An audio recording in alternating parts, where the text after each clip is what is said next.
Picture this. It's the early 15th century, and on one single, scorching hot day, the fate of entire empires is hanging in the balance. This was a day when two of the most fearsome conquerors on the entire planet finally came face to face, and believe me, the world held its breath. This is the story of the Battle of Ankara. So the year is 1402, and you've got this situation where, in the east, a new Mongol empire is literally rising from the ashes of the old. At the same time, in the west, the Ottoman Empire is expanding at a terrifying pace, just swallowing up kingdoms in Europe and Anatolia. These two massive, unstoppable powers were on a collision course, and the impact was going to be felt for centuries to come. All right, so let's meet our two main players. On one side, you've got Timur, who you might know as Tamerlane. This guy was a brilliant, absolutely ruthless leader from Central Asia, and he saw himself as the heir to Genghis Khan, tasked with rebuilding that mighty empire. He'd already torn through Persia, Russia, and India, and get this, he had never, ever been defeated. His opponent? Sultan Bayezid I, the Ottoman ruler whose sheer speed and ferocity on the battlefield earned him the nickname Yildirim, or the Thunderbolt.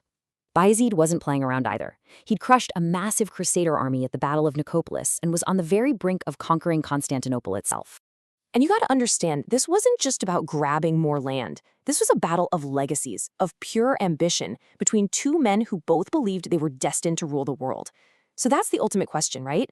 What happens when two undefeated conquerors finally face off? Something's got to give. So how did we get here? Well, a war like this doesn't just pop up out of nowhere. It was a slow burn of rising tensions, of diplomatic insults, and just outright provocations. This conflict was really born from the clash of two massive, massive egos. And each one of these things was like another log on the fire. First, it's a classic problem. Their empires just got too big and started bumping up against each other in eastern Anatolia. Then, Bayezid starts giving shelter to rulers that Timur had just kicked out of their own lands, guys like Sultan Ahmad. In the world of diplomacy, that's a huge slap in the face. Bayezid pushed it even further, demanding tribute from a local leader who'd already sworn loyalty to Timur. Finally, in 1400, Timur had had enough. He marched right into Ottoman territory and brutally sacked the city of Sivas. A line had definitely been crossed. I mean, it got personal. The two rulers started sending these incredibly insulting letters back and forth. Timur called Bayezid a mere ant. Bayezid in return would write his own name in huge golden letters and Timur's in tiny black script. So when Timur demanded Bayezid hand over his enemies, Bayezid sent back this reply. It was basically a declaration that talking was over. There was only going to be war. Okay, and this is where you really start to see the difference between these two guys. Bayezid was a ferocious battlefield commander, no doubt about it. But Timur was playing chess while everyone else was playing checkers. He was a strategic grandmaster.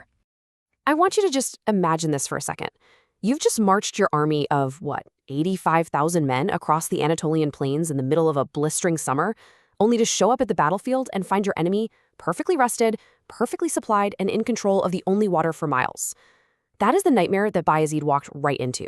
The question is, how on earth did Timur pull it off?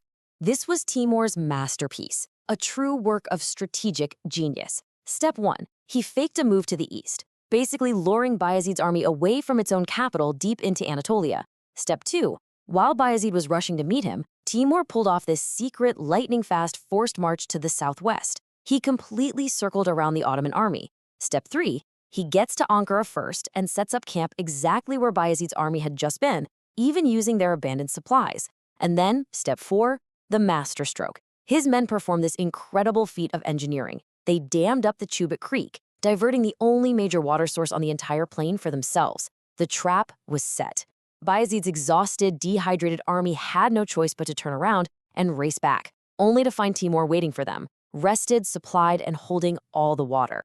So, on the morning of July 28th, on these plains near Ankara, the stage is finally set. The Ottoman Thunderbolt, tired and thirsty, was about to crash against Timur's perfectly positioned anvil. All right, let's break down the two sides, kind of like a tale of the tape before a big fight.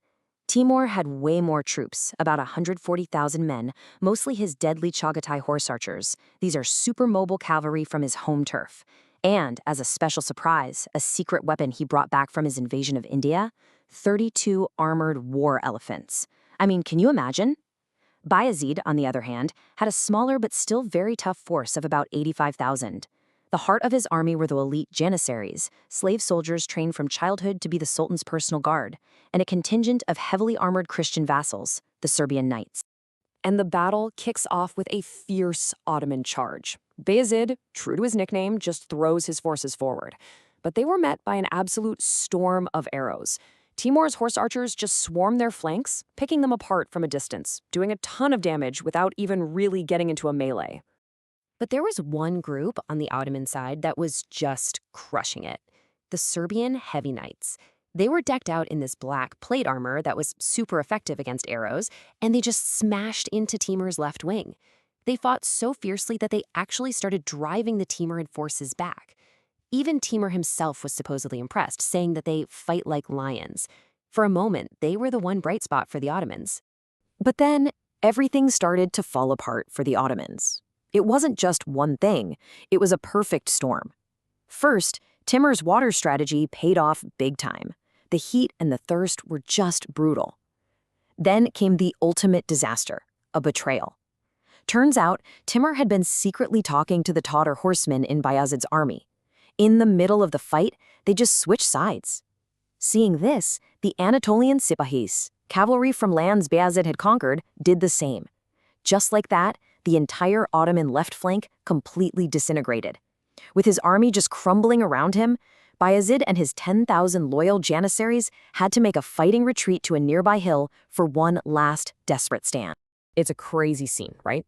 The Serbian knights actually managed to fight their way through to save one of Bayezid's sons, and they kept begging the Sultan to escape with them, but Bayezid, seeing it as a dishonorable retreat, flat out refused. It was a proud decision that would seal his fate. By the time darkness fell, Bayezid finally tries to make a run for it, but it's way too late. Timur's forces had the hill surrounded.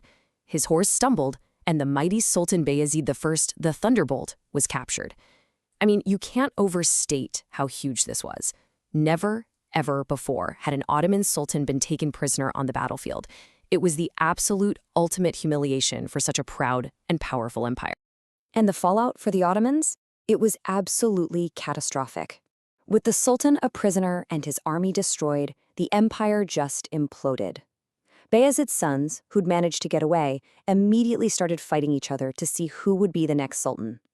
This period, which we now call the Ottoman Interregnum, was a brutal 11-year-long civil war that nearly wiped the entire Ottoman state off the map. So the Battle of Ankara, it's more than just a simple story of a winner and a loser. The consequences here create this fascinating, almost paradoxical twist of fate that literally reshaped the map of the world. Think about it. In 1402, Timur is on top of the world, right? The undisputed master. He spends the next year just rampaging across Anatolia.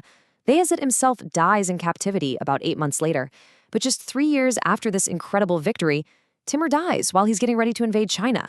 And without his personal will holding it all together, his massive empire immediately starts to crumble.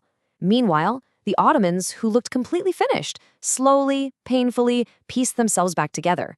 In 1413, Bayezid's son Mehmet I finally wins the civil war. And then, just 50 years after their near-total destruction, the restored Ottoman Empire does what Bayezid never could. They conquer Constantinople. This chart really just drives home that incredible reversal of fortune. Look at it. In 1401, the Ottomans are at their absolute peak. By 1403, after Ankara, they're on the brink of non-existence. And yet, within a single generation, they not only recovered, but had become a true world power, ready to dominate for centuries to come. It's an amazing comeback story. So what are we supposed to make of all this? What's the big takeaway here? Timur's empire was built on one thing: Timur. His military genius, his force of personality. When he died, the empire died with him. The Ottoman state, on the other hand, had built more than that. It had institutions, a bureaucracy, a system of government that, yeah, it was shattered, but the foundations were still there, strong enough to be rebuilt. It kind of suggests that a single great person can conquer an empire, but maybe only strong institutions can make one last. And in the end, the Battle of Ankara, this devastating, humiliating defeat, paradoxically cleared the way for the Ottoman Empire's greatest triumphs.